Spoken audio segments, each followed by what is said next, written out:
I'm just a boy from Kansas out to save the world from chronic disease. And I truly mean that. Nobody is in control of your health but you. I can't heal you. Your doctor can't heal you. You have to heal you. And it's all about having the education and empowerment to know what you need to be changing within yourself, within your life, to set your soul free and accomplish that best life that we all like to talk about. And I truly believe that the greatest medicine of all is to teach people how not to need it. I'm Brendan Vermeyer, the original Holistic Savage. Welcome to the Holistic Savage podcast.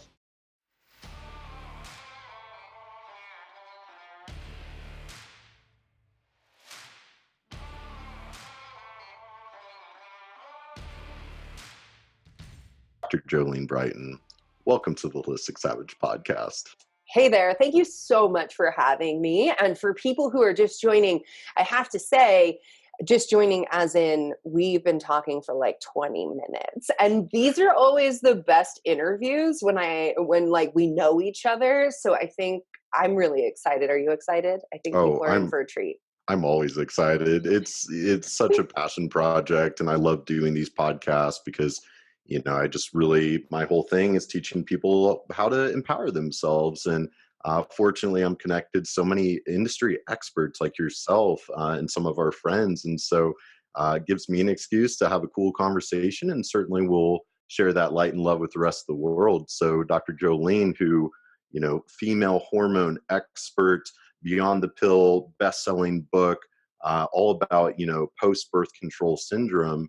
And certainly, that's going to be the subject we have to dive into, because as a professional myself, and, my career is now a decade long. I'm celebrating my decade anniversary. Old like that, are you? I know. I'm getting old, Jolene. And so it's funny. Obviously, any kind of health or functional medicine, holistic health client, patient, generally 30 to 40-year-old women, they're more health conscious, they're more willing to invest in such services. And so I've consulted with probably hundreds of women, all suffering from all sorts of hormone imbalances and everything else, but with birth control. And certainly when I'm consulting with sometimes a 20-something-year-old female and I'm giving my opinions on birth control, it's kind of hard to relate to a dude. So I'm super excited to be able to ask the experts some of these questions so we can shed light on what really just isn't a well-known phenomena, or at least not yet. And that's where you are really leading that charge of bringing this awareness to the mainstream and to the industry so we can do something about this. So wait, I want to say something. Yes, please do. Everybody should recognize this right here. What you said is so important, that you're like, I'm a man, so I have a hard time relating to what's going on and speaking to this. But just that acknowledgement is so important in women's medicine, because so often what doctors are taught is really this story of like, I know best, I'll tell you what to do, and I'm going to give you the treatment, I'm going to solve your problems. And that's great. We want someone to solve our problems. That's why we go to the doctor. But I think back to like before I had a baby, and the things I was trained in and the things I was trained to say. And mind you, I have a very holistic background. And yet I look back and I'm like, oh man, after I had my baby and the stuff that the same things that I said to people were being said to me, I'm like, that is not right. Like, and I'm like, if I could go back and slap myself for telling moms, you just need to sleep more. Oh, stop. You think we wouldn't be sleeping? Like, if we could, we'd be sleeping. But I think that's really important, because sometimes men come into this and they feel like, one, they don't have a place in this conversation, which they absolutely do. We can talk about that.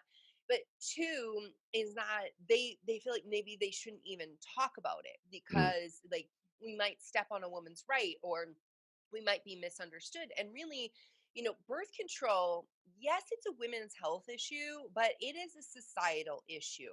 When we look at the fact that birth control influences women's behavior, mate selection, how they are showing up in the world, how their hormones are influencing their mood, their digestion, all of these things, birth control absolutely influences every aspect of a woman's life, and men are part of women's lives. And so I think that, if you are a man and you're listening to this, there's going to be some stuff, some knowledge that we drop in this, and you're going to be like, oh, snap. that makes so much sense of why that girl in college X, Y, and Z. And so to understand that, yes, men are part of this conversation, at the same time, we have to enter into this, all of us, through the lens of like, I don't know her experience, so let me listen. Let her share and hold the space so that she can share her experience. That was literally a brilliant intro, and I'm glad you pointed that out because, obviously we don't want to get too reductionistic and isolated on, oh, well, let's talk about, hormonal biochemical pathways. It's like, no, we have to be focused on the big issue, which is a Hmm. societal level issue when, something that is, well, I don't even know the statistic of how many women are put on birth control, but we all see like, oh yeah, a girl turns 13, has painful periods, now she's on Yeah. birth control, and then someday later she's 26 and weight loss resistance and infertile and cystic acne and fill in the blank. It's like, Hmm.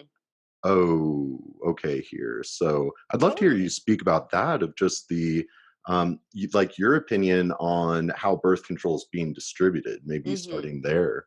Absolutely. So here's the first thing I want everyone to understand. We absolutely deserve access to birth control.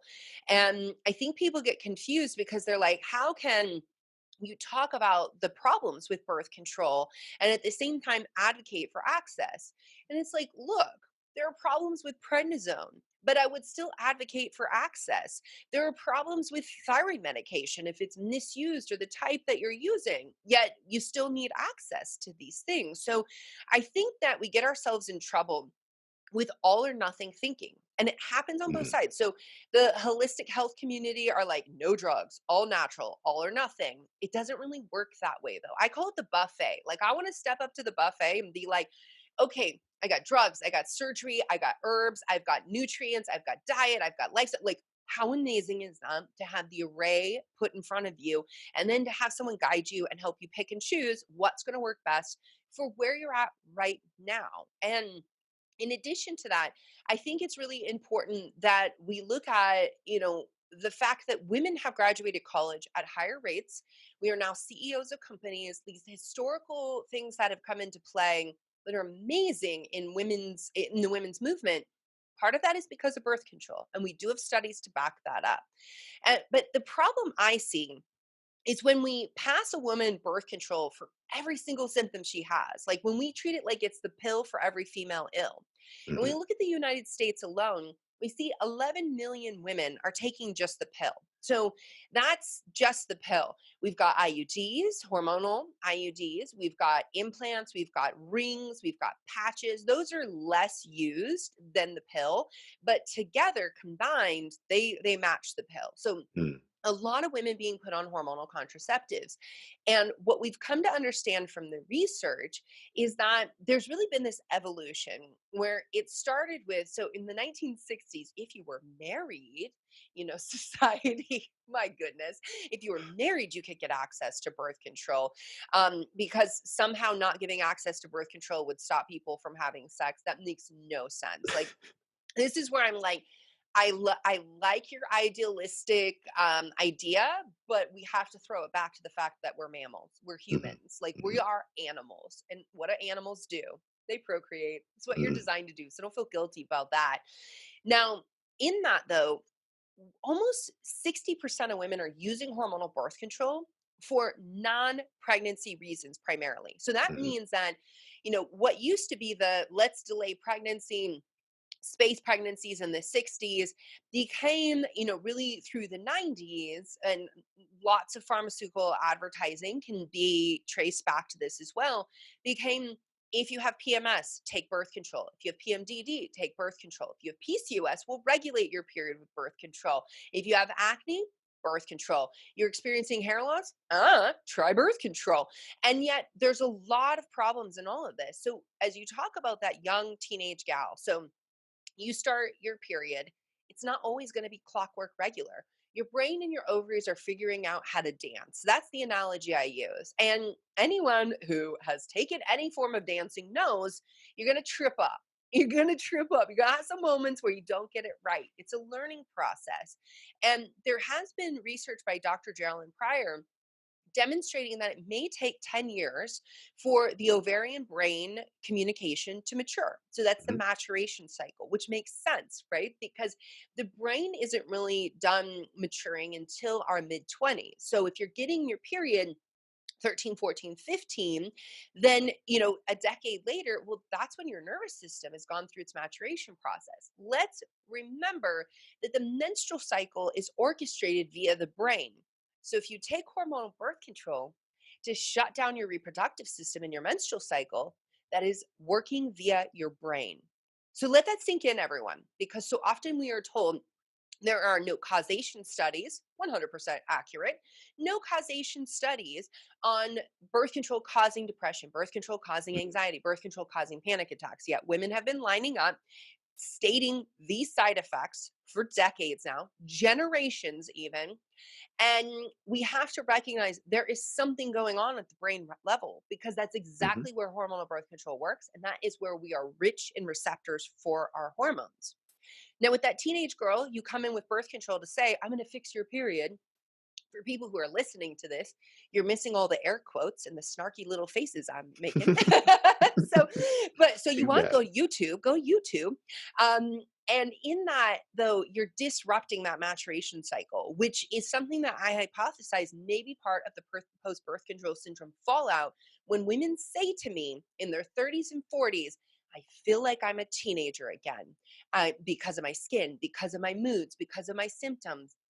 It's almost as if that suppression, like, and I hate to say it, but like maybe acne and everything that we go through is this necessary process of the brain ovarian axis learning its dance. And when we interrupt it and we suppress it, you still have to move through it. Mhm. You're gonna come back to it. And that's where it's like not fun. And then your doctor's like, oh, you have acne? Just get right back on birth control. But that's not a root cause solution. And I ain't judging you. If you want to use it for symptom management, in my book, Beyond the Pill, I've got you covered. I'm like, look, Mhm. if you're going to use it, here's what we need to do. And we can talk more about that today. But I do want to talk about this piece of what we're doing with teenage gals a little bit Mhm. more, because what we've come to understand from the research is that our adolescents are at a very vulnerable time, to be introducing these hormonal medications that are, my friend Dr. Lara Bryden called it, the first time I heard it, it's really, and everybody, if this is the first time you're hearing it, it's kind of a little bit of like a gut punch, Mhm. but let it just sit with it. It's chemical castration. It's temporary chemical castration. And when she said that, I was like, oh, because I did the pill for 10 years. And I'm like, oh, and I thought it was so clever in what I was doing, controlling my Yeah. periods. I'll bleed when I say I want to bleed. So this is why I don't judge anybody, because girl, I've been there and done that. I did lots of dumb in my 20s. But, when we do that to a teenage gal, what we're now seeing, these adolescents are at the highest risk of depression onset. They're at the highest risk of suicide, especially Mhm. peaks 2 months after starting hormonal birth control. And in addition, there was just a study that came out showing that if you ever used hormonal birth control as an adolescent, I raise my hand, you are forever at increased risk of developing depression. Mhm. These things are really heavy, and we need to be considering this. And I had someone reach out to me the other day and say, my gynecologist, my teenager, she's a swimmer. She's really heavy periods. It's interrupting her ability to get into a pool. And in addition, she has period diarrhea. By the way, super common. You want to know why? You want to know like what some tips that we can do for that? So Totally. when you say these words to me, my first thought is, okay, we've got elevation in prostaglandins and likely estrogen dominance. And estrogen is stimulating the endometrial lining, the lining of your uterus, to proliferate, to grow. And so then our periods get heavier. And in addition to that, there may be low progesterone, but if we've got cramps and we've got period diarrhea, which by the way, super common thing for women to experience, but we don't want to talk about it, right? Because nobody wants to talk about blood and poop. Like we just Yeah. don't, right?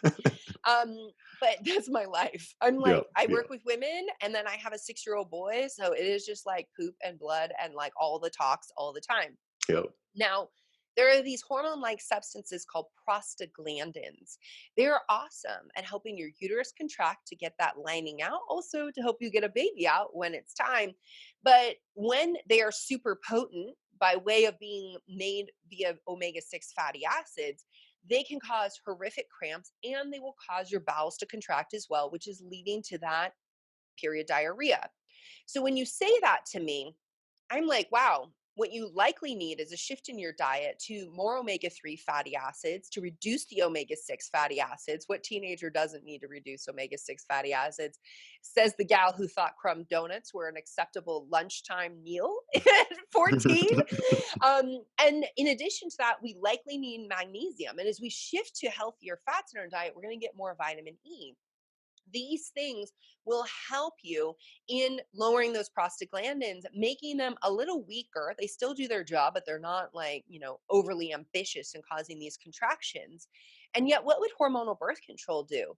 It would actually deplete you of antioxidants. And in addition to that, it would deplete your magnesium. It would deplete your B vitamins as well, like B6, which is going to help with hormone synthesis and also estrogen detoxification.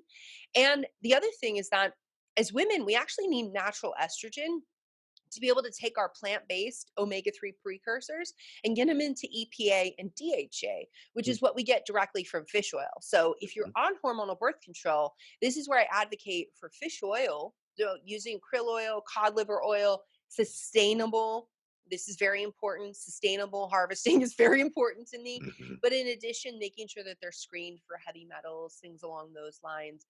But to put you on birth control, yes, it's going to stop your period if you want it to, or it's going to, because of how it down regulates the receptors in the endometrium, you won't get as thick of a lining, so your periods will come lighter. That may feel like a fix, but you didn't actually address the root cause. And that magnesium, if you like, so for example, if you're a swimmer and you're wondering why you're getting more cramps and you're not recovering post workout, can come down to that magnesium. And there is evidence, and it goes back and forth, that birth control may actually impact your athletic performance by way of it binding up your testosterone and down regulating production. So I just went like fire hydrant style there with like tons of information. So how about I slow down and let you ask some questions? I mean, I was just enjoying the ride because, like, I'm a science nerd and mechanism nerd, and so I've never studied. It's like I've observed so much dysfunction caused by birth control, but I don't know the mechanism. So I loved what you're saying about the prostaglandins and downregulating arachidonic. I had no idea that Hmm. prostaglandins were what stimulated like uterine contractions and stuff. I was like, oh shit, like super cool. But you bringing up so many different valuable points of how birth control. Although, and that's where I love how you really kind of started with showing, like, yes, I believe in having access, but and that's the big thing is obviously we live in a world today. Our healthcare system dispenses pharmaceuticals left and right, antibiotics at everything, birth control at everything. 1 in 6 Americans are on some kind of antidepressant. We were just talking about the link of birth control and depression and how likely you are to develop that. So, And well, let's talk a little bit yeah. about like why is that? Because I think so often what happens is that people begin to vilify practitioners and Mhm. they're like, "Oh, my doctor, they only passed me birth control or this medication." So one is if your doctor is taught and truly believes that birth control will help you, why wouldn't they want to prescribe it? They believe this is going to help. Yeah. The other thing is that we've been conditioned as a society as a whole to believe that there are quick fixes, there's Mhm. a pill for every ill. And in a lot of ways, it's because of that societal conditioning that there's a lot of people, maybe people who are not listening to this podcast, but outside of this podcast, like in this space, we are a bit in a bubble, but Yeah. people go to their doctor demanding that. We see for the common cold, doctors will prescribe antibiotics, although they know it is not going to help. It is not going to fix the problem of what's going on. It is because that person is in their office pressuring them, believing wholeheartedly, like, just give me a pill and not trusting the process, right? Mhm. We believe we Mhm. should never get sick. Getting sick's actually a good thing. You want to give your immune system something to do. It's learning. Your immune system is like forever a toddler. It's always learning. And so, in that, we also have to recognize our role. We have to start Mhm. taking personal responsibility as a consumer as well as like, How did we get to where we are? Why are we so frustrated with what we're being offered? Well, there was a time where it was better living through chemistry, and we believed that like everything that was synthesized in the laboratory was really going to be the fix. Mhm. Hi, margarine. I'm looking at you. I grew up on margarine. I grew up on Crunch Crock, and very much I was afraid of fat. I was afraid of fat for like a good part of my life. And Yeah. this is something to recognize that um I see a lot where people are like the wellness community cause people orthorexia. No, Oh yeah. misinformation and dogma cause orthorexia. And I say that as a former orthorexic woman, Hmm. where my orthorexia was through messaging through the media, mainstream media telling me fat was the devil, having doctors back that up, and then just going into nutrition and starting to study the USDA food pyramid. I was neurotic about eating 6 servings of grains every day, even though they made me feel horrible. And I ignored my body all because I thought this is what the experts had determined. And so, Hmm. in all of that, I really want us to recognize our healthcare system is the way it is because of all of us. We are Hmm. all in this together. And so your doctor's not a bad person. They may Right. not be the right person for what you need. And at the same time, to recognize that yes, you have personal responsibility, and that should feel amazing because that also means that you have power to Hmm. create change. And in fact, healing doesn't happen often in doctor's offices. It happens at the grocery, it happens in your house, it happens the way you wake up, it happens the way you interact with your family, it happens with the company you keep. Like all of these things add up to, make you or break you. Hmm. And I think that we've forgotten that. Like, and I so Totally. often will be, on Instagram, I'm posting, I'm like, I know this is not mind blowing and sexy, but odds are you're not sleeping, you're not drinking water, you're not eating your vegetables. And I could tell you about the supplements, the pills, the surgeries, all these things. But if you don't have the foundation right, nothing's going to be right.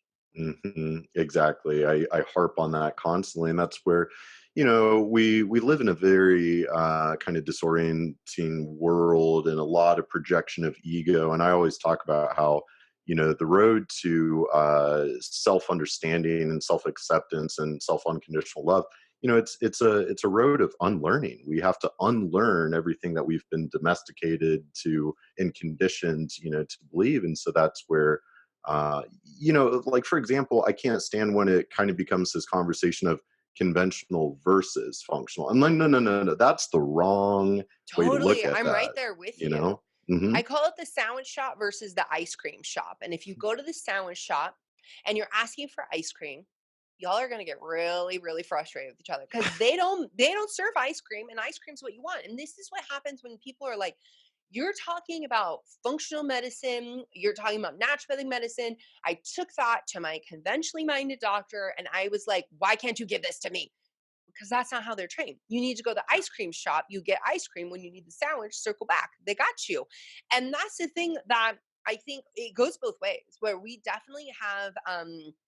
have the holistically minded crew who are like, oh, functional medicine is the best, and conventional medicine's failing us. And we have the conventional medicine that's like, oh, there's no scientific evidence to back that up. And it cracks me up. Somebody the other day was like, hey, this person on Instagram was like, there's absolutely no evidence to back up Vitex, and there's never been a study done. I'm like, there's been randomized control trials done. Like, this is just someone not going to PubMed. Hmm. So, but it goes both ways. And Yeah. really, like, the way forward is together. Like, Yeah. it's something that, like, my son has a chronic illness. We have conventional, functional medicine, naturopathic. We've got a team surrounding him. Like, I want all of those people. You better believe when, we got hit with the allopathic, and mind you, we were in Paris at the time. There's not a lot of functional medicine providers. We found that out being there. Hmm. Um, but I mean, I have to say, their pediatricians, they're pretty amazing. They spent an hour with us. Oh wow. And, when he said like abrupt behavioral changes, we have to rule out a brain tumor.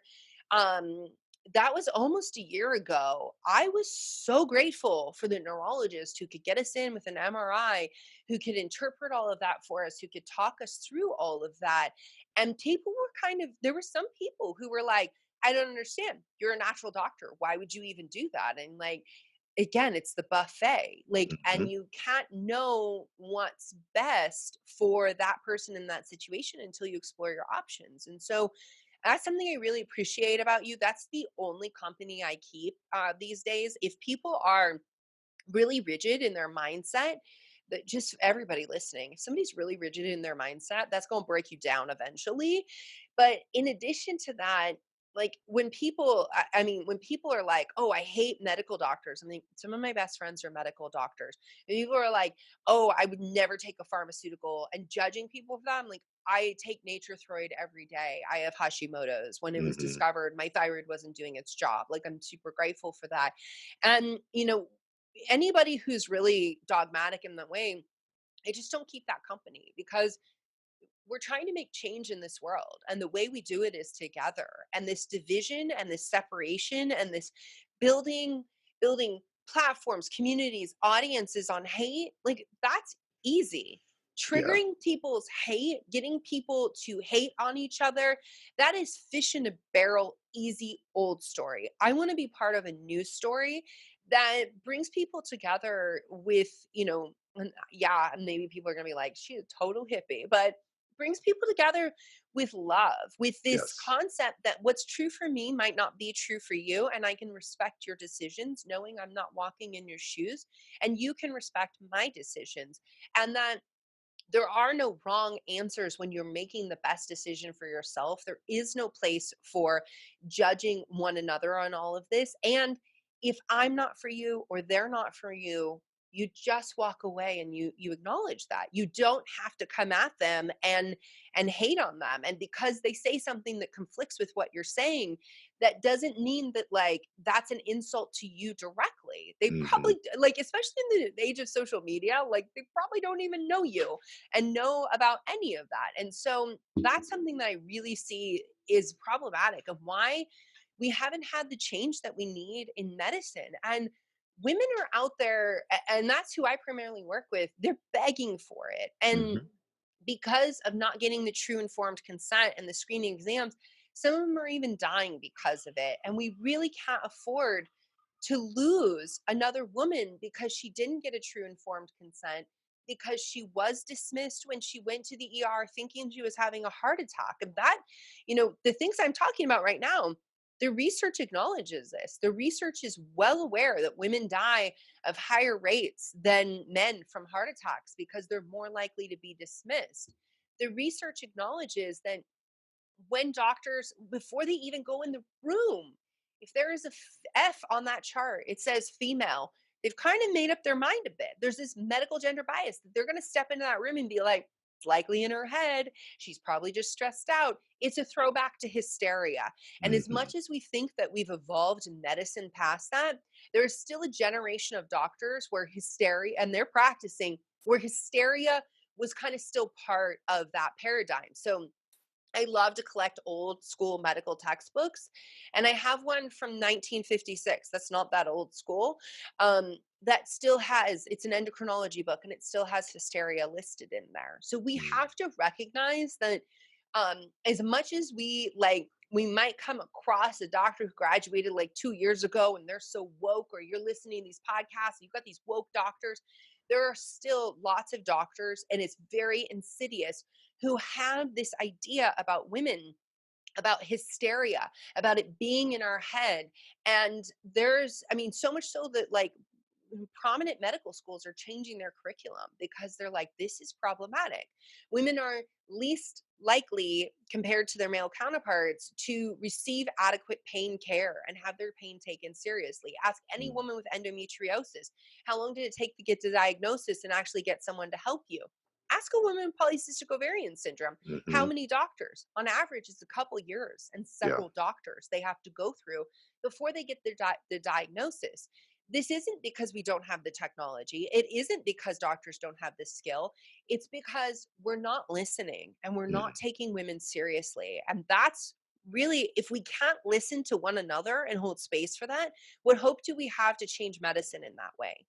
Mm. That was, you threw down a lot of pretty powerful truth bombs there, and I love what you said about the only way forward is together with love. And as you were speaking, made me think of kind of the meme that's like, within your soul, you've got two wolves fighting each other. One's full of anger and jealousy. The other You one's send that to me. I want to see that. yeah, I'll send that one to you. And which wolf wins? And it's like, well, the one that you feed. And so certainly, playing off fear and kind of this, let's divide. Now we are a tribal species, so I think there's some evolutionary influence on our, kind of 100%. we tend to do that kind of this us versus them sort of warrior mindset versus scout mindset. Let me observe. And so I like what you're saying. And ultimately the buffet and practicing individualized medicine, the practitioner of tomorrow needs to walk the patient around the buffet and present the options and educate. And that's where, something that I'm really passionate about is functional medicine.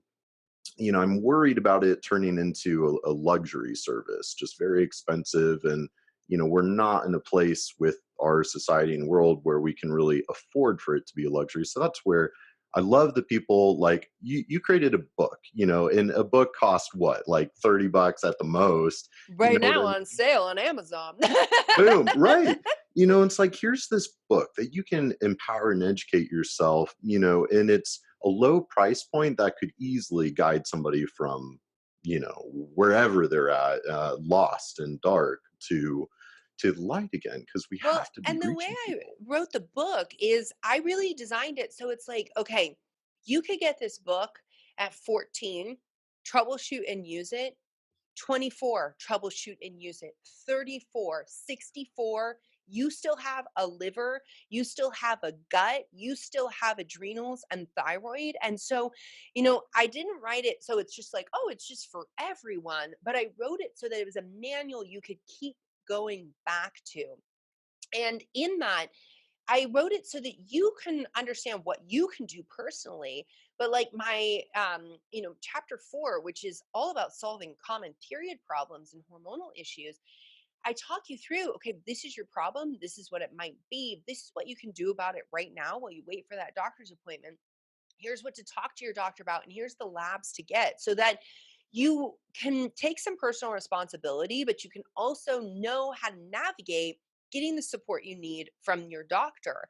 And I really wanted it to be something that, like, I don't know about you, but I actually just donated tons of health books that I've had for like a decade. And so many of them, I read it once, that was great.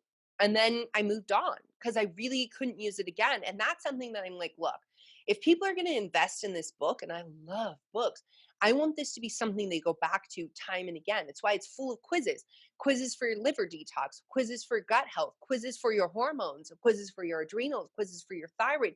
So you can go back and really troubleshoot what's going on, because so much that lands us in trouble in our health are really the daily practices of Mhm. like us making a choice to move through towards being well or being ill, and it's all a choice. And like I said, simple things like shifting your fatty acid profile via your diet could fix your period and comes with like no side effects. Like, Mhm. that's pretty amazing. And so, I wrote Beyond the Pill to really be the book I wish I got the day my period came, and the book I had to consult when I was faced with, do I want to use birth control? The book I wish I had while I was on birth control to stay safe on it, to know when to talk to my doctor. And the book I needed when I came off and found myself with post birth control syndrome and not sure what to do. So I went to my doctor, who told me I likely had PCOS all along, and gaslight for the win, that I didn't actually remember how my periods were and that my memory was wrong. And I'm like, when you count down your periods like doomsday because they own you, you bleed for 7 or more days out of the month. You can't go to school, you can't function, you bleed through your clothes. Like, when that's going on, you remember that your period came every single month for you. And yet my doctor was like, you probably are misremembering things. You probably just have PCOS. I can do an ultrasound. PS, not how you diagnose PCOS. That's not as accurate. Um, and they never checked my blood sugar, never investigated. And being a nutritional biochemist, I'm like, okay, so I know how to leverage nutrients to fix things in the body. And I know how lack of nutrients can actually cause big problems in the body. manifest as disease. And that is something that I fell back on. Plus, being in naturopathic medical school, being able to be like, okay, I'm learning about herbs. Let's leverage some Vitex. Let's bring in some black cohosh. Like, let's bring some rhodiola on because I'm in medical school. My adrenals Mm-hmm. need some love for sure. And so I was able to marry my background, which is really food is medicine, and bring that into what I was learning in school, figure all that out. And the cystic acne that I developed the first time in my life, the missing period, like all those things went away. I mean, how scary is it when you come off of birth control and you're told your entire life that it has no impact on your fertility? And yeah, we don't have any studies to say it has long term impact on your fertility.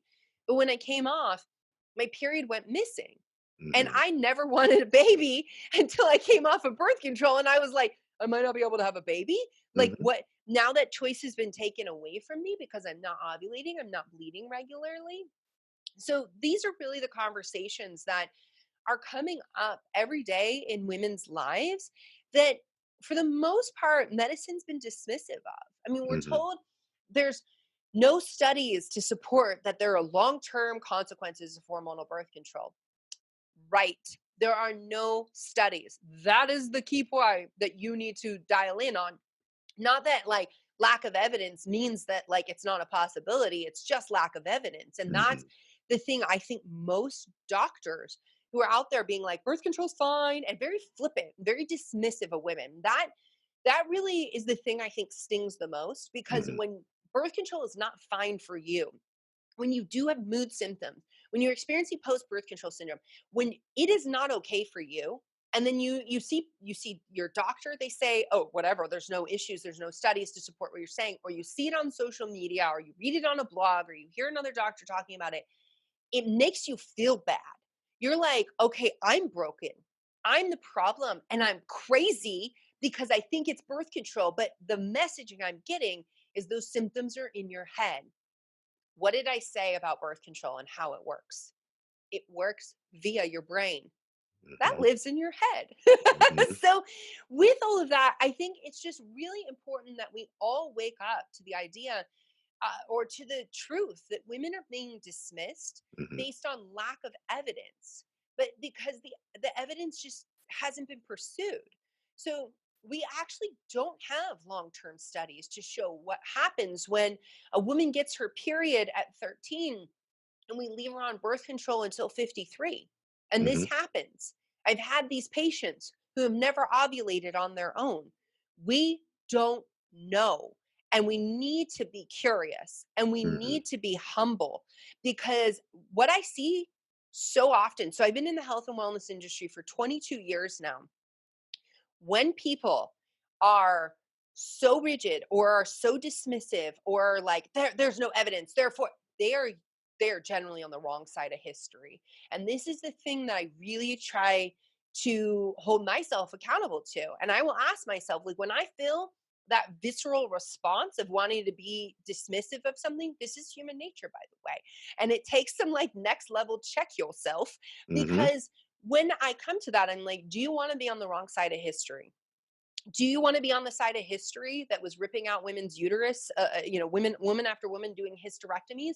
Like, do you want to be on that wrong side of history? Do you want to be on the wrong side of history when medicine was sedating women and removing babies from their bodies because we thought that, like, after the entire human species being here and existing like forever, that women couldn't do this on their own? Like, do we want to be on the wrong side of history? I don't want to be on the wrong side of history, which is why I really step up to these things of like, I will prove myself wrong.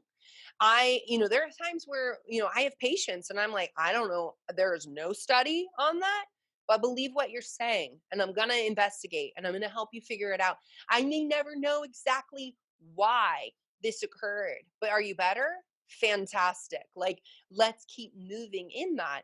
And so I look at a lot of these doctors who are in places of influence, who are dismissing women's stories, who are trying to put the hush on me. That Mm-hmm. definitely happens. Good Mm-hmm. luck. Like, no one's been able to do that. Obviously, people listening right now are like, she never stops talking. True story.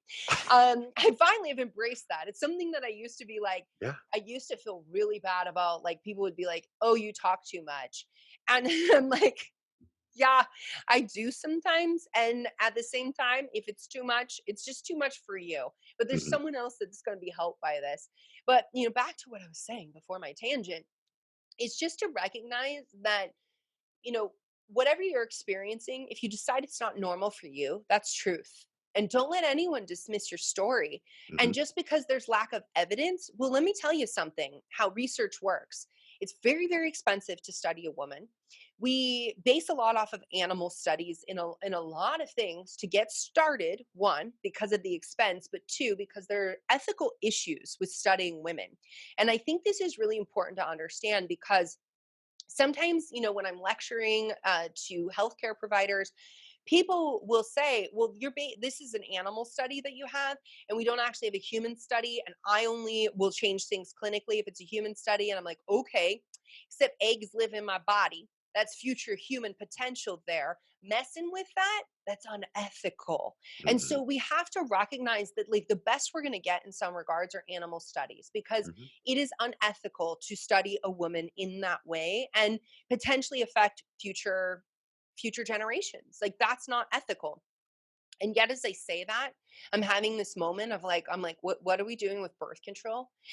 This is, you guys are witnessing right now where I'm like, oh snap, like this just like raised another thing for me of like, what are we doing with we don't actually know all of this. This is like totally a moment where I'm like, oh God, I'm Yeah. having a realization of like, what are the ethics surrounding that? I think that is a question. And yet, at the same time, I do want to acknowledge that people, as I brought up this stuff about teenagers, like unintended pregnancies are non-negotiable for some people. Hmm. This is not lost on me. My mom was a teen pregnancy. That's where I came from. So this is very close to home for me. And I'm being a first generation college student. I'm like, yeah, this is important. And yet at the same time, I think we can hold the importance of having access to birth control while we also hold the importance of asking these difficult questions and being okay that perhaps we've been wrong, that perhaps what we told women in the 60s wasn't correct. And what we're telling women now in a decade may not be correct. And I think that really plays into what you said before about the ego and Hmm. how a lot of ego can come through. And sometimes people aren't okay being wrong. We have to be okay being wrong in science. We have to. Hmm. It is the only way that we free ourselves from bias and answer new questions. And by the way, where do the questions come from that we need to ask in science, especially in medicine? It's from what our patients are saying. Hmm. So when we develop a drug, we cherry pick a population to go into that study. Then to get statistical significance, even if it's not drugs, but this is how we make money to be able to publish more studies. That that requires excluding some people from the studies and having these favorite there's a statistical bias that Hmm. happens.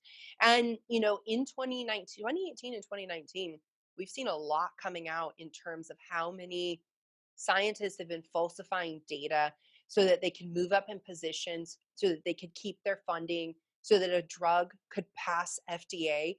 That's not science. That's Hmm. ego. That's Hmm. not okay. And it's like also an issue with how the system's set up, that like only if you're showing favorable data are we going to keep funding you.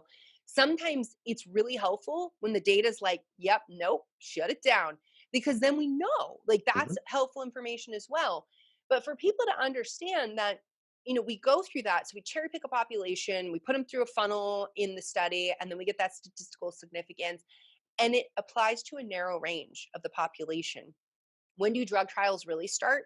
When you introduce to the general population. Hmm. So I think when we talk birth control, it's important for women to understand that birth control is developed for a healthy female in her reproductive years wanting to space pregnancy or delay pregnancy.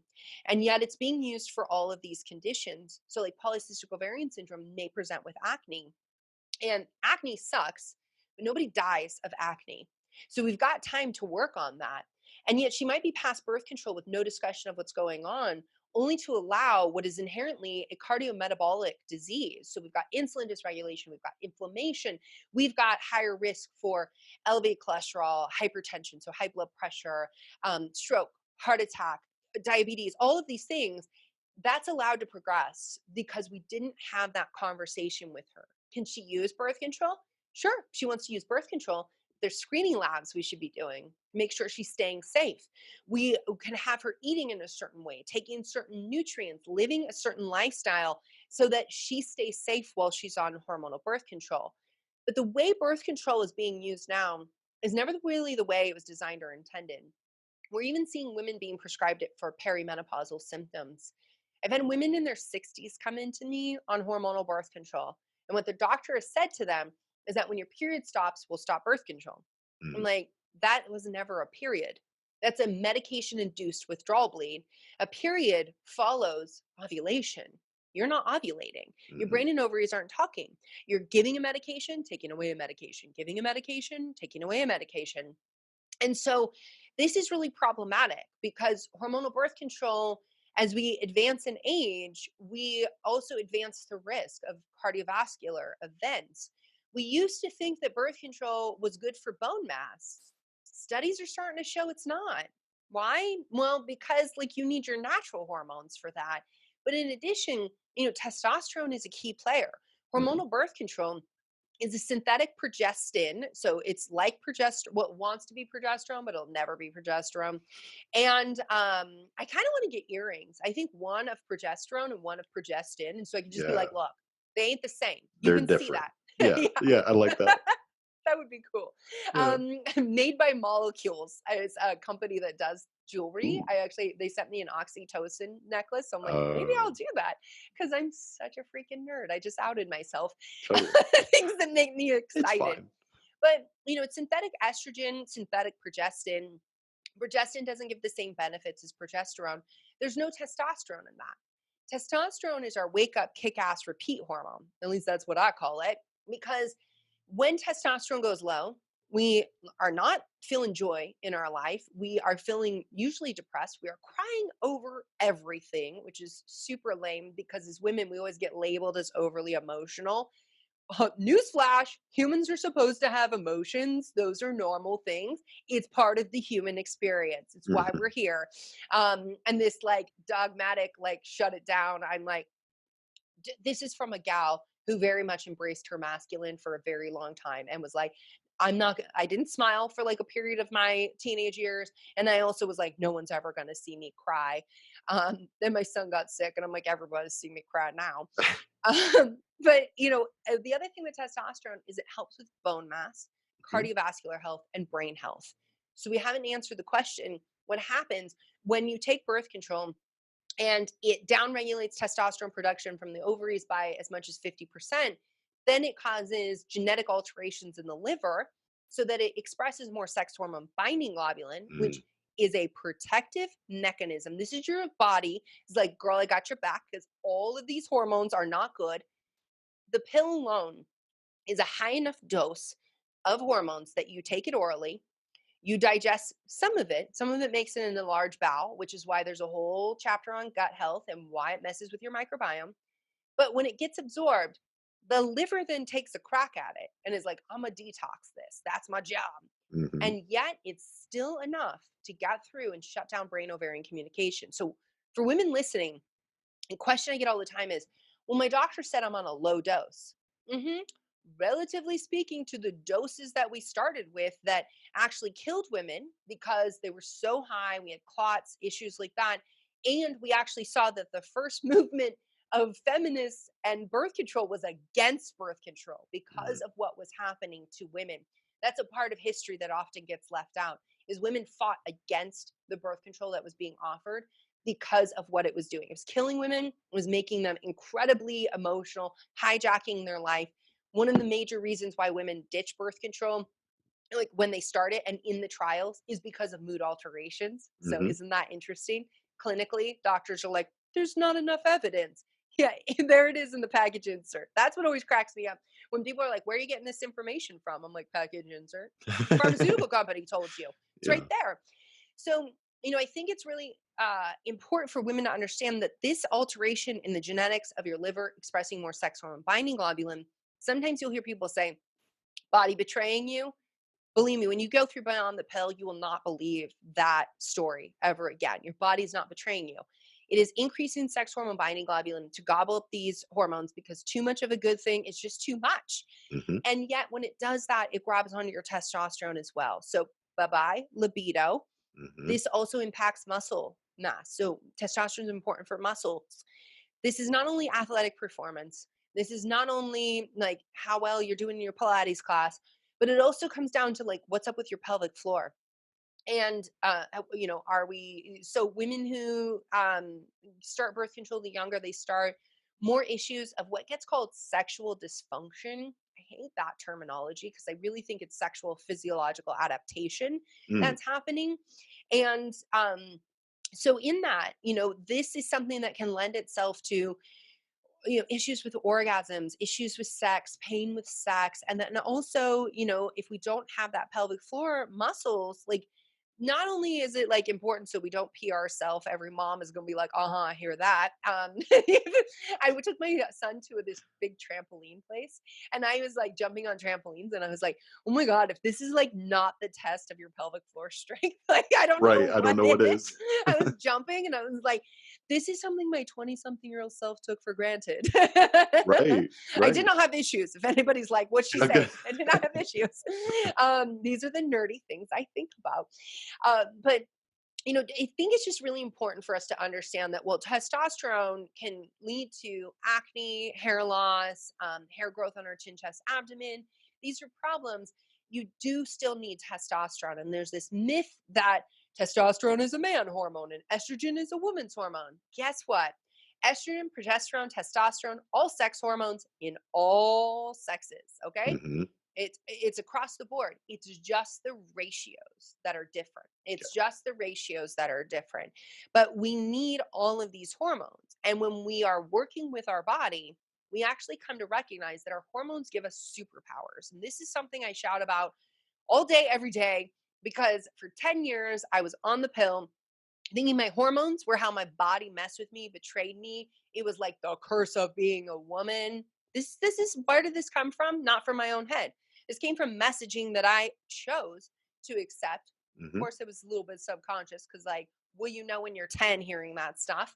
And yet, like, I had to do, and we talked about this before we started recording about like programming. And like, you have to, like, I see it as like, so I went through this traumatic brain injury in 2016, and I spent a lot of time in machines and a lot of time meditating.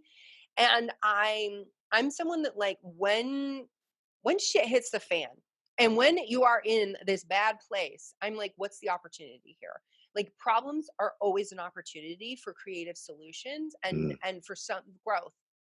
And it's actually my friend Sayer from Green Med Info, who was like, stop calling it a head injury and start calling it your brain reboot, because it was an awesome thing that happened. And as I was meditating, there was a lot of stuff that, like, so my poor little like fully functional brain now was like, I gotta take a hiatus and heal. And yet there's a lot of stuff that started to come out from my subconscious. And I really just saw it as like, just, I'm a gardener, so I grow a lot of my own food, of like uprooting things that no longer served me and taking them out of the garden. They were just depleting the soil, and really seeing those those neurons being pulled out and rewiring and reconnecting and choosing new highways. And so in a lot of ways, like, going through that was really incredible, because that's a lot of what we have to do. So if you're thinking like, how do I just change my mindset? That would be nice if you could just I change your know. mindset. It's really something that takes practice. And Mhm. one of the things that I tell women to do all the time, and really everybody listening, everybody should be doing this: physically write down your symptoms and your Mm. concerns before you go to a doctor or before you talk about it with anyone else. So whether you are old school like me, I love me some pen and paper, or you want to type it into your phone, why this is important is that as you start shifting stories and you start writing your new story and your new truth and what you're experiencing, if somebody tries to come in with their story and insert that, it's harder to do. If somebody tries to gaslight you, so you're in the doctor's office Mhm. and they're like, no, you're misremembering this, it's very hard when you pull up your phone and you're like, nope, I got it written here. I am Mhm. not misremembering. Because when we don't write it down, we can get lost in our own mind and people Mhm. can create that influence. But, I say all of this because There's not one of us that doesn't need some deprogramming, Hmm. that hasn't, been exposed to some kind of messaging that's actually holding us back from reaching our full potential. And, for me, a lot of my work is around hormones and reminding women that your hormones actually give you superpowers. You can lean on those, you can leverage those. I just was on an Instagram live yesterday talking about how there is no weaker sex. There is no men are weaker because they can't multitask and their corpus callosum doesn't bridge their brain the way women do. And it isn't that, oh, women are weaker because they're overly emotional and they're cyclical in a monthly cycle and you can't predict it. You can 100 predict it. That wasn't even a word. Predict it. But in that, we have to understand that, like, we're actually meant to go together. We're like salt and pepper. You want us both on the table. Like, Totally. we are like meant to complement each other. So what is perceived as one person's weakness?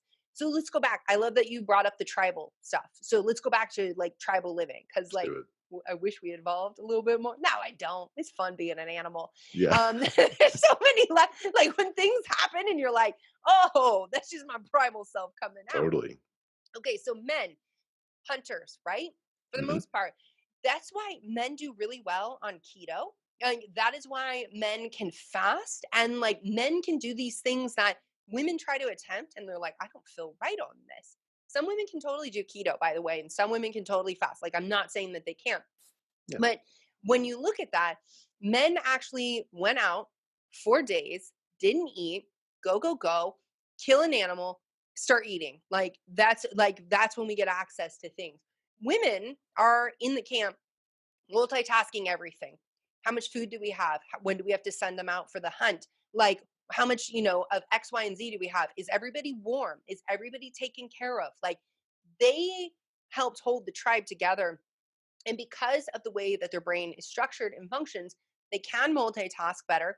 And that means holding multiple thoughts in their mind at the same time. Like, how is this person going to feel about this? And also, what's their physical needs going on? And like, how is that going to affect so and so? But also holding the community together Hmm. and holding the container. Because before we got the messaging that we need to be autonomous, and all this individualism, which is great, but now look at where we're going in health, especially. Oh, community is everything, Hmm. right? We are Hmm. communal animals, and so Yes. women were not out hunting traditionally, and they were, making sure that the unit functioned as a whole. Like, the unit wasn't individuals; it was an organism Hmm. functioning as a whole. Men would go out, they would come back. Everybody had their roles, and Hmm. so this is something that when you start viewing it in this way, you stop seeing dysfunction and you start seeing what is really happening is that we haven't evolved. Like, there is an evolutionary mismatch. Like, we haven't evolved like as animals to walk around with computers in our hands every day, yet we're doing it. Hmm. Also, no long-term studies on what the heck is all that going to be Oh, doing to us, right? I know.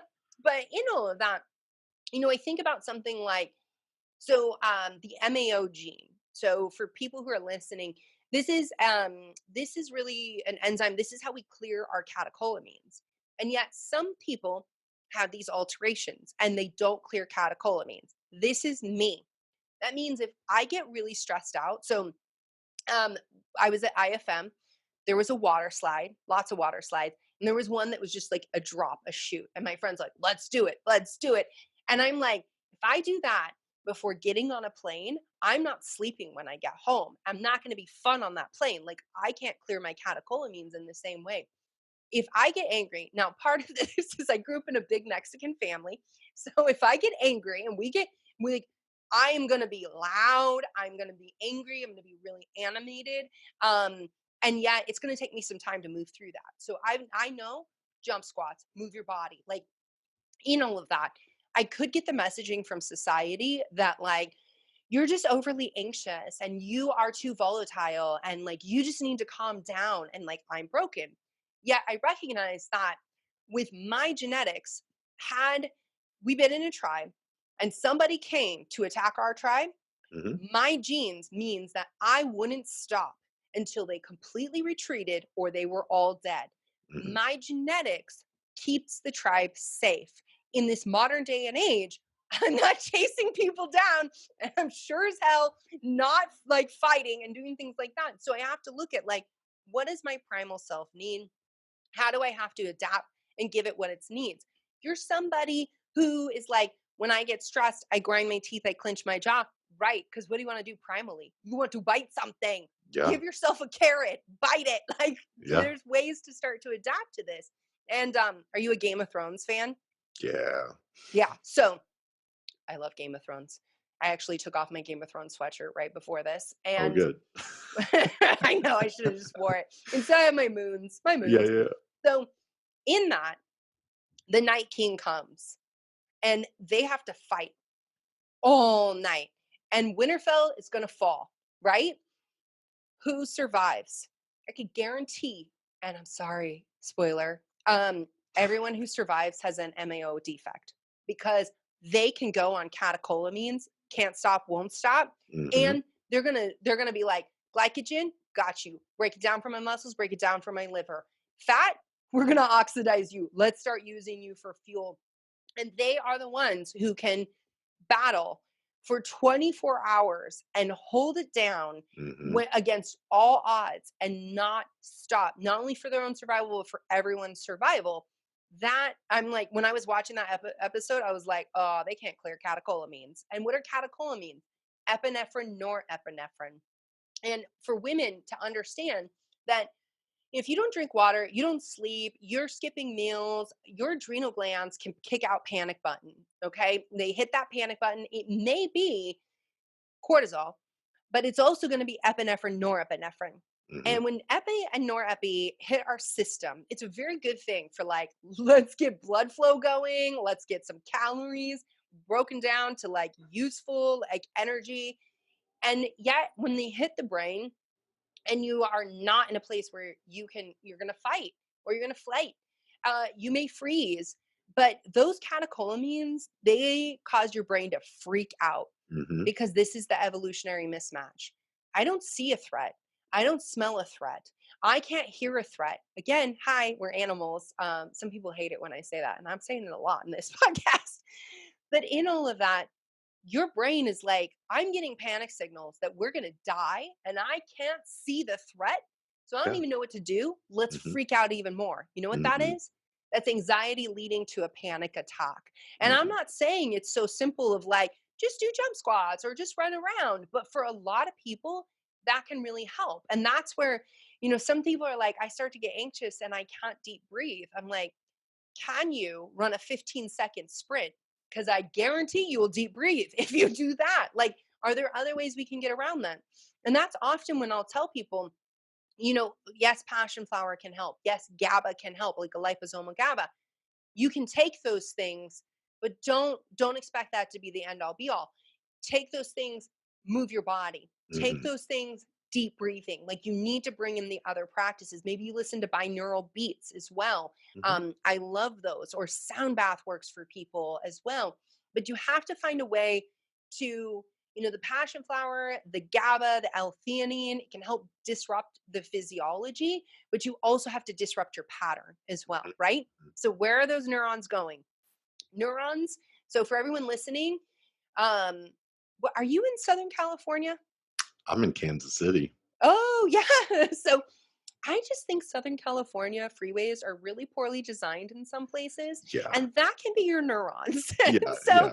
whereas like in Portland, we have grids. So we have grids. It's really easy to figure stuff out. And so think about your neurons. There are highways and roadways, and you can build them haphazardly to freak out, or you can start undoing all of that. And just like road construction can take some time, you Mhm. can undo all of that so that really the roadway is more like, hey, we freak out. And then what we do is my body goes into deep breathing and I start to move my body. And 90 seconds later, I'm rolling out of this and I'm feeling a lot better. But this is the stuff, again, it's not just going to be one pill, it's not going to be a quick fix. It is going to be compounded actions over time that creates Mhm. tremendous change. And everyone listening can 100% do that. Mhm. Exactly. It's the inherent power of choice that we all have. And, first off, I want to make sure I'm respectful of your time because I know you've got stuff to do. So we are a little bit over in case. It's okay. I've got like 20 more minutes if we want Okay, to keep going. I'm cool. like, I don't know. I feel like I'm in a flow right now and I'm really I enjoying know. talking to you. I am loving it. Like, first off, just woke level 100, and I love how you just fearlessly speak your truth, and that's something that I am big on. But you just tied this big band on so many different layers of, you very articulately illustrated neuroplasticity, which is something I love riffing about, because if we can shape the neural networks of our gray matter, we can then have that downstream effect on the physiology. But also, as you were saying that about, yeah, you can disrupt your physiology through kind of these functional medicine biohacks or whatever the hell you want to call it, with kind of the, oh, let me take this to downregulate that. At the same time, it's like, well, we are animals and we have a lot of emotion. And what's emotion? Well, energy and motion. So if we're penting all of that up and we're not letting that energy flow, and that's kind of the big thing today. And that's why with this show, I love to, we're combining functional medicine and the spirituality, the energetic, because that's really what it is. And that is that holistic lens. So I loved hearing you riff about all that. And I don't want to interrupt that by any means. So keep doing your thing. It's lovely listening to you. Oh, well, thank you. Yeah, we'll see. Maybe I don't talk too much. No, So, I do want to say though, with the catecholamines, I think what's really important too, I want to share this because, so, do you have an aura ring? I don't. Oh my God. I got an aura ring. Did you? I'm like, I am so, in some ways, I'm an early adopter, but in some things, I'm a late adopter, and the aura ring was definitely one of them. And data tracking and of Hmm. with using these devices. But I got an aura ring, and I'm going to be sharing. So people definitely stay tuned. If you're on my email newsletter, you'll definitely hear about this first, and I'll share some on Instagram as well. But I've been tracking I'm tracking like through my menstrual cycle, like my sleep, brain function. Like I'm correlating some things for the N of one, which is me, so I can get dialed in on my data. I love biohacking. It's like when I have my practice in the Bay Area, it's so many biohacker patients. Like people are like, "How'd you get into the biohacking community?" I'm like, "I practiced in the Bay Area of California." Like everyone's a biohacker. So with my aura ring though, what was really interesting is that I'm an international speaker, which means that I'm on the road a lot traveling, and I like really have to guard my sleep. I don't function. It's not fun. No one wants to see me without sleep. And so with my aura ring though, I was experimenting with like, well, what about melatonin? With melatonin, I actually don't get into deep sleep, which melatonin, I will say, is not just for sleep. It's also a really important antioxidant. Hmm. We know in like nurses studies and people, night shift workers with inadequate levels of melatonin, they're higher risk for cancers, especially things like breast cancer. So melatonin is also really protective of our ovaries and our fertility. So just because I'm saying like it didn't help me with my deep sleep, and I tried liquid, I tried capsule, and I tried liposomal, not as good at deep sleep. What actually helped me was my adrenal calm, and my adrenal calm is all about bringing down catecholamines and cortisol at night. Now, everyone knows I like I almost live in amber glasses. They're like my father-in-law actually he was like, "Oh, you're wearing glasses now." I don't know if that's like a badge of honor, like, "Oh, you're old now." I'm like, but Yeah. he's like, "Oh, you're wearing glasses now." I'm actually the only person in my family who doesn't wear glasses. Woohoo! I blame that on my obsession with Bugs Bunny Mm. as a child and how many carrots I ate. Yep. So, There you go. but in that, my adrenal calm. So actually focusing on bringing down cortisol and bringing down the catecholamines, I get much better deep sleep when I'm taking that. And so, does that mean I'm not going to take the melatonin when I travel? No, probably. I'm probably still going to take it, but I wanted to see one or the other. If I'm faced with I only got so much room in my bag, or TSA might jack this, or like what, like I don't want to take a bunch of pills. I'm not feeling well. Like, what should I really invest in? What's true for me? And it was that adrenal calm, which has Mm. L-theanine in it as well, which is lovely. And then it has things like passion flower, which stimulates GABA receptors in the brain. So that can help you get into sleep. And it's got like B vitamins and minerals to help the pathways and what you do naturally. And what I thought was just really interesting about that is that I could go to the downstream, which is the melatonin, and Hmm. just be like, go to sleep. Hmm. Or I could go upstream and support what my body is meant to do naturally. And it was that upstream approach that actually worked better for me in getting that deep sleep. So if you are someone who is falling asleep feeling like wired and tired, so your body's exhausted, but your brain is going, or like you're having night waking, or you are tracking your data and you're not getting into deep sleep, you may want to consider bringing in things that actually help facilitate your body's natural ability to bring down cortisol and to bring up melatonin. And in Beyond the Pill, I talk a lot about circadian rhythm and how to safeguard your circadian rhythm. There are studies that go back to the 70s showing that when we're exposed to artificial light, it actually disrupts you can actually use light to affect ovulation. It can disrupt the menstrual cycle. Hmm. Now, y'all, this is the 1970s, before there were LED lights on every street corner, and before you were rocking one of these in your hand, looking at it every night, and then like all of these devices. And so, this is a question we have to start asking ourselves. It's interesting to me that so I talk about in Beyond the Pill the correlation between moon cycles and menstrual cycles. Hmm. And this has been so where did I get this information from? I got it from eclectic old school midwifery books. I'm not even kidding. Like, what an old medical textbook nerd I am. For my honeymoon, my husband took me to a rare bookstore that was like in Canada, nothing but like this whole section of old medical textbooks. They were so like amazing. But it was I in my naturopathic college, they had a rare book room.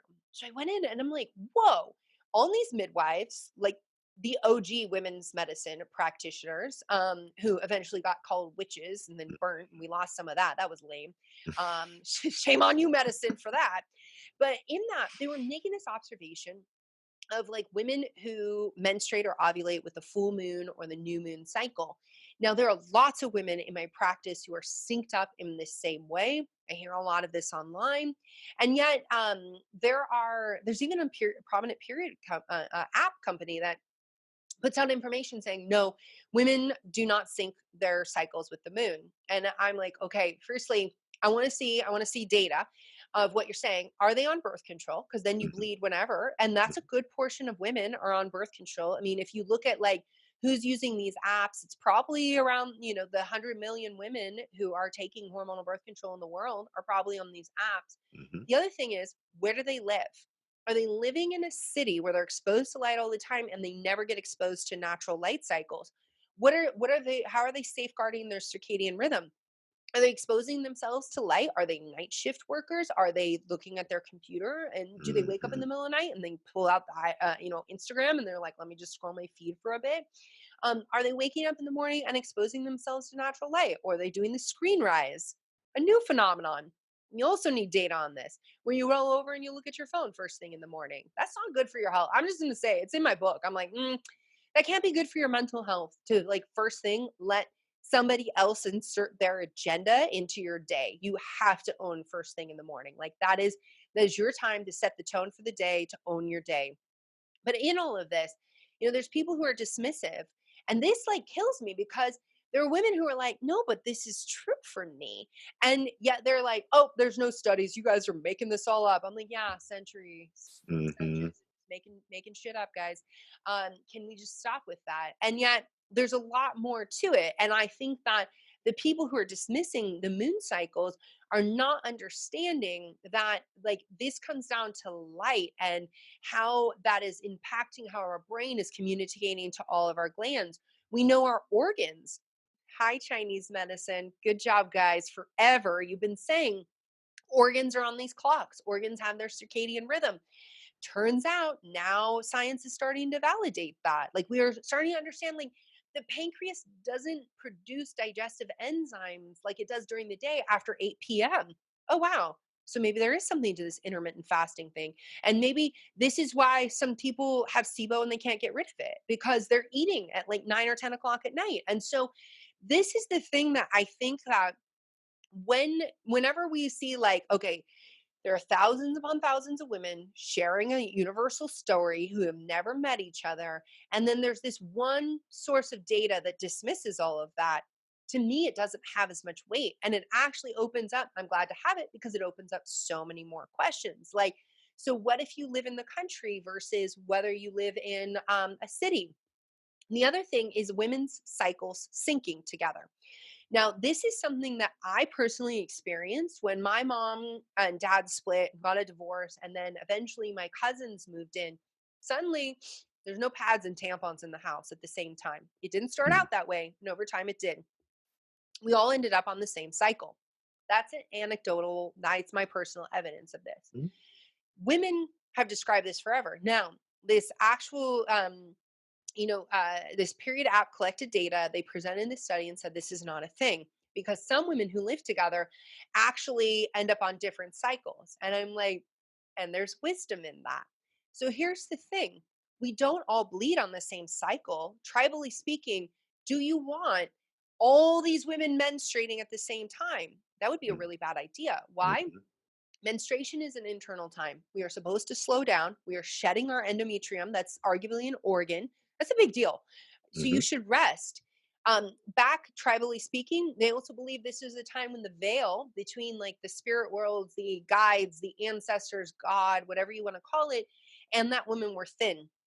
So they would put her in a tent. They would sequester her, not because she was unclean, not because she was just too emotional, because she had some downloading work to do. She had some work to do that was going to better the tribe, that was going to move people forward. We still need to be practicing this today. You want to get some clarity on where you're supposed to be in your life? The day before and the day of your period, shut off from people, isolate, go internal. And I don't say isolate like in a negative way, like go internal, do your internal work, shut down the noise. But while women were bleeding, there were women who were ovulating and they Mhm. were caretaking the women who are bleeding and vice versa. And so this is where I talk about in my book, like the white moon goddess and the red moon goddess, and I'm rocking my moon shirt today, is that we have these different roles that we're feeding into society. And so don't take studies at face value. And Mhm. if a study comes out and it's saying like one thing, but that's not true for you, honor your truth. Mhm. Science has limitations. We have limitations in how we study, but we have extreme limitations in our understanding of the natural world. Why has Chinese medicine said something for hundreds and hundreds of years and science is only now validating it? Our Yes. technology, our open mindedness, our Mhm. ability to actually understand these things better. But look at how naturopathic, functional medicine, Chinese medicine, Ayurvedic medicine, how they work. It is not one pill has one effect. That's important for That's really important for pharmaceuticals. One pill has one effect, and then here's all the other side effects. We need to understand that. But when it comes to these approaches, it's holistic. That Mhm. is not as clean to study. And when it comes to women's health, that is even more complicated to study. And so we come in from this modality. Like, I am not going to see a patient and just hand them a supplement and see what happens. It's going to be diet, lifestyle, maybe supplementation before we have labs. And it's all about testing what is true for them and understanding so that we can build a user manual. And Mhm. that's really what I tried to do in Beyond the Pill is help women build that user manual to their body. No food is bad, okay? And if people are like, well, what about junk food? Is that even food? Like, that's the question. But when we got to this place in nutrition science where it's like fat is bad, cholesterol is bad, salt is bad. These like good and bad. So what Mhm. happens when you eat it? You're either good or bad. Mhm. No, it's just information and it's data and it either works for you or it doesn't work for you. And that's what I really want to help women come to understand. You don't need a guru to tell you how to live in your body. You Mhm. do need a guide to Mhm. help you navigate the road, but you are going to take those steps every day, which is why you 100% own your outcomes. And I Mhm. always have this mantra in like clinical practice that I do not heal my patients. I teach them how to heal themselves. I Yes. don't own their failures. I don't own their successes because I'm not with them every single part of the day. I am their guide. I can show them the roadmap. I can help them to understand how to take the steps, but they have to take those steps for themselves. And that is something that, for my own personal journey and my own personal experience with like being a sick kid and everything I've gone through, that I realized was the most disempowering thing to me is when my doctor would be like, I gave you this. Oh, I fixed you. I'm the best. And like, okay, you got to feel good about the work you do. And at the Sure, same time, I'm sure. like, but you weren't there when I decided that I needed to eat more vegetables, and you weren't Mhm, there when I did those things. And I think that we can't ask for patients to have personal responsibility without also crediting them for all the work that they're doing to heal. mhm. Exactly. You literally just, spoke to the mantra and, empowering them. I always like to literally when I do consultations, like I have one today, I always explain like, "Yo, I'm here to be like your spirit animal on this guide to self-healing." You know what I I mean? like that. I used to say Sherpa, but then I was like, I was looking up something about Sherpas, and I was like, oh, they carry everything. Okay, Yeah. I can't say Sherpa anymore because I'm not going to care. I got to carry my own baggage, but I Mhm. can help you, Yeah. ditch some of your baggage so the journey's a little easier. Exactly. Yeah, I'll hold your hand maybe part of the way. Like I'll take those steps with you. I'll be there every step of the way, but you gotta do it. I'll coach you. And I describe it that way too. And it's like you're not gonna go on a safari in Africa by yourself. You're gonna have like a safari guide so that you don't get eaten by a lion. So I'm really, I love the way your brain works. I love your heart. You are just everything about that. I love how we looked at it through the lens of evolution, and something that you said that I always find myself thinking on is how, yeah, our technology and our understanding, our curiosity. Well, yeah, the more we investigate with science, the more it's really just validating what we've practiced for a long time and what we've kind of intuitively known or felt. And so it's again that unlearning of let's get back to with coupled with our new understanding. So I hear that you have a soft cover version of the book coming out in February. What's the scoop on that? Yeah, so it'll be out the first week of February, which is really, really exciting. Now, I actually sat down and signed like 250 books yesterday of the hardcover. This is the behind the scenes author life nobody sees, but they're Yeah. like, we need a bunch of signed books. I'm like, all right, on it. But I love soft cover books because they travel so well. And like I said, I travel so much, and I'm really excited about that because with the soft cover, it's going to be all the same information, but it's also going to decrease the price even more than a hardcover book, which is going to be a lot more access. And I wanted to just shout out to Harper, which is my publisher, because that's exactly what they wrote to me. They were like, we're really excited to get this soft cover out because we want this book in as many women's hands as possible because I just want to say, like, my publisher has believed in me from day one and the work that we need to do. And that's a rare find to actually find. I mean, what I'll say is that when I put this book proposal out, so people don't know, you put out a book proposal, then there are publishers that are like, all right, I want to hear you. And really, when it came down to it with Beyond the Pill, it people started dropping out left and right, and it became only 5 houses that wanted to meet with me, which was there's this quick moment where I was like, wah, wah. But then there was that thought of like, well, this might be an opportunity. Let's stay Mhm, open. And mhm, what ended up happening is that every publishing house I met with, the lead on it was a very strong woman, a very strong woman.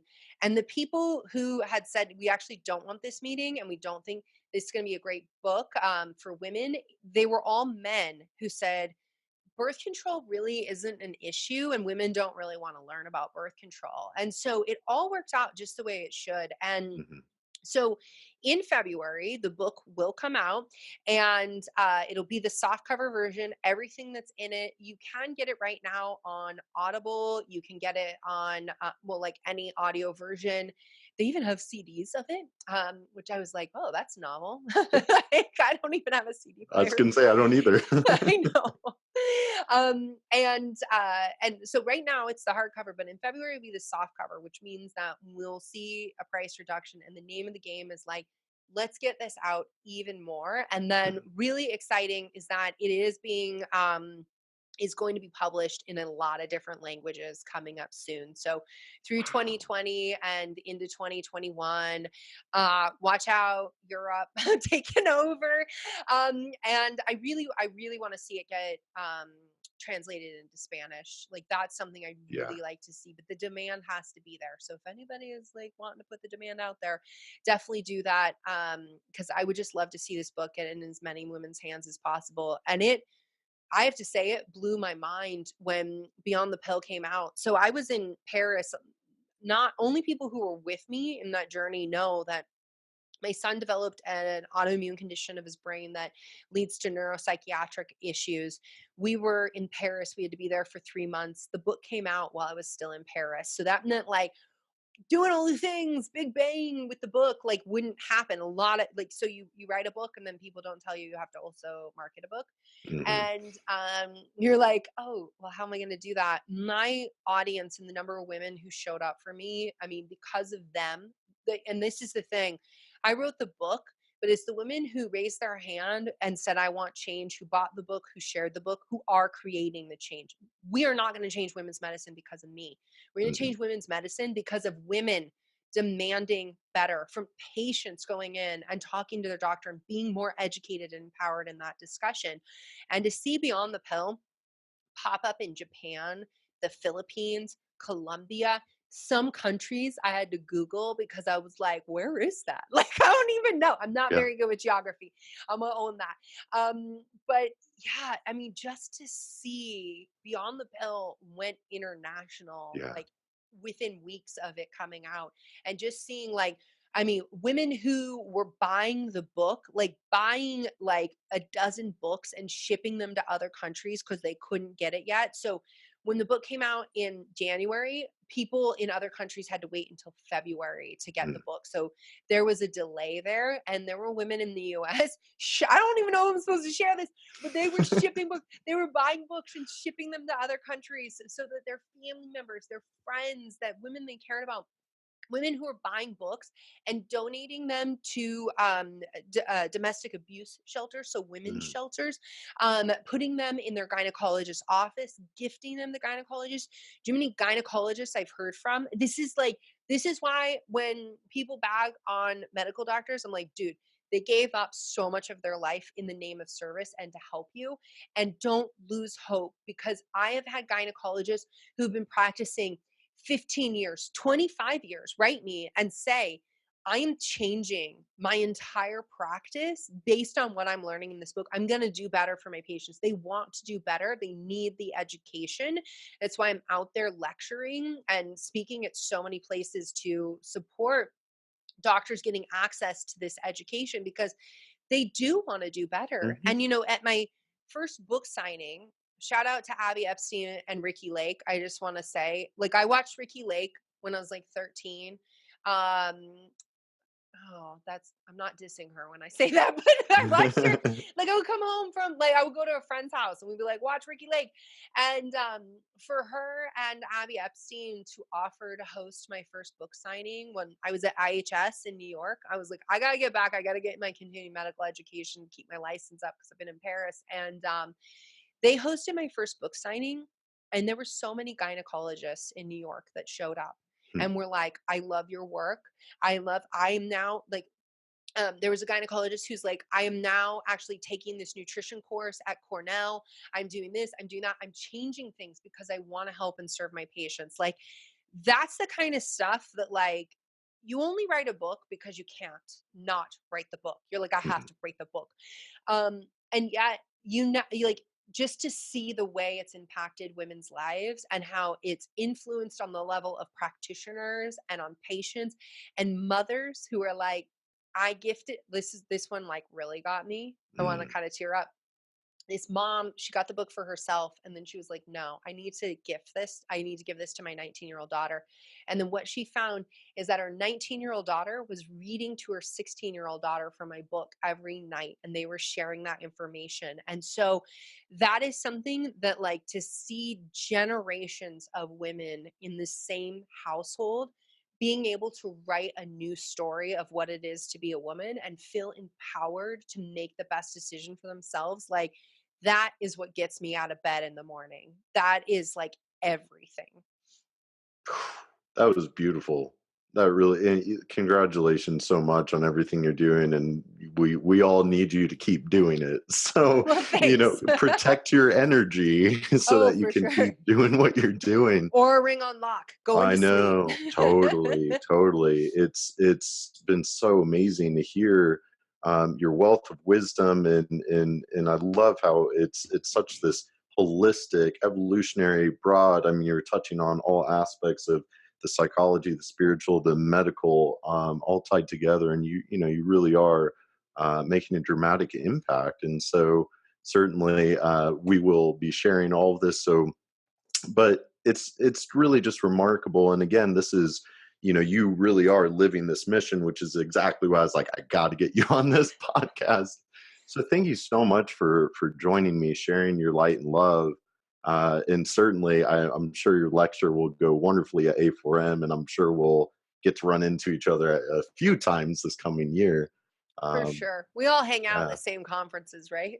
totally, So totally. guys, if you ever want to hang out with us, you just got to find a functional medicine conference and like, yeah. And you'll usually find me sitting on the floor at some point, which is really, people are always like, "Why are you on the floor?" I'm like, I love sitting on the floor. Like I think it's part of grounding. Oh, Mm, by the way, like that's something that like I was taught in naturopathic school, grounding, earthing, that people were like, y'all are crazy for doing that. You do walk first thing in the morning, like born out of like Germany, Father Knipe lineage. And now science is like, oh, earthing is a thing. And I'm like, you know what? I love me some science, but I am not gonna wait for you guys to catch up. Okay. I'm gonna yes, do me and I'm gonna do what feels good. And I yes. encourage everybody to do the same.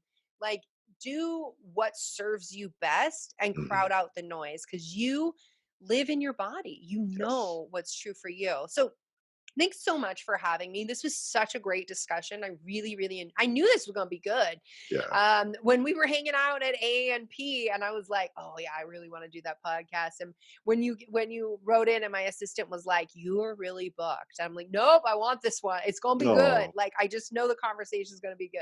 So thank you oh, so much. oh, no, thank you. I really appreciate it. Yeah, we had an energetic moment at ANP. Totally, totally. So I'm glad we were able to hang out and really get into the weeds on the convo and share that light and love. And I can't wait to vibe out in person, and got to Yeah. get Carrie there, and we'll just all have a nice little powwow. That would be great. And that's Dr. Carrie Jones, if you guys don't know. She was Absolutely. my fertility instructor in school. I love her. I've known her forever. Yeah. And thank you again for the Holistic Savage cert because I love that, especially as I outed myself with the MAO and the catecholamines and can't stop, won't stop. Very savage in a lot of ways, Oh, but yeah. the Holistic Savage, I love that shirt. People You always love totally it when I wear it on social. totally totally embody the holistic savage. So I'll let you get back to your day so you can go continue changing lives. Safe travels. I can't wait to see you soon. And again, thank you again. We will talk soon, my friend. Thank you. Take care. See ya. Have a good one.